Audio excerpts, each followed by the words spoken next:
You're watching Mirror 7 News. Stay informed, stay ahead for more news.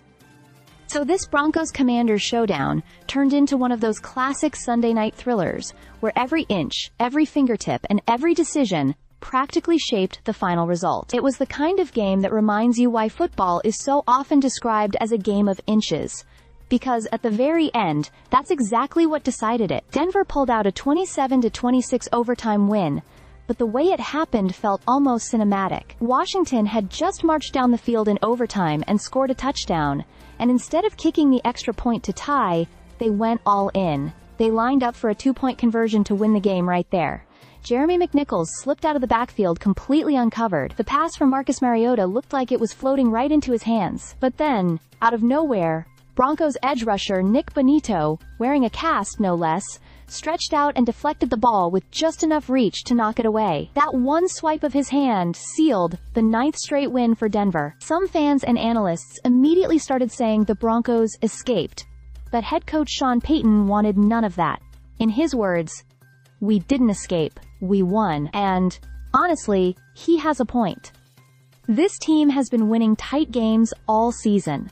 Their last 4 victories have been decided by a total of 10 points. 7 of the 9 wins in their streak have been by 4 points or fewer. You don't keep pulling that off unless you're doing something right, and unless you truly believe you can do it again and again. Bo Nix had a big night statistically, with 321 passing yards and a touchdown, even though he also threw an interception.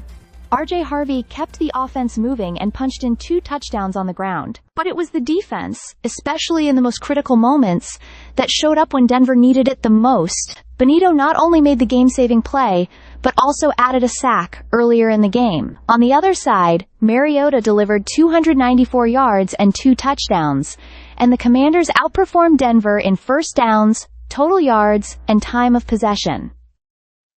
But stats don't matter much if the final play doesn't break your way. From lead changes to highlight reel moments, including Treylon Burks' spectacular one-handed touchdown grab, this game had everything. Washington forced overtime with a field goal. As regulation expired, Denver scored first in the extra period, and then everything came down to that final snap. Now the Broncos sit at 10-2, with real momentum and realistic hopes of securing a top playoff seed. If that happens, anyone dreaming of a Super Bowl run will have to walk into Denver and find a way to do what 9 straight opponents couldn't: finish the job. Stay subscribed for more videos.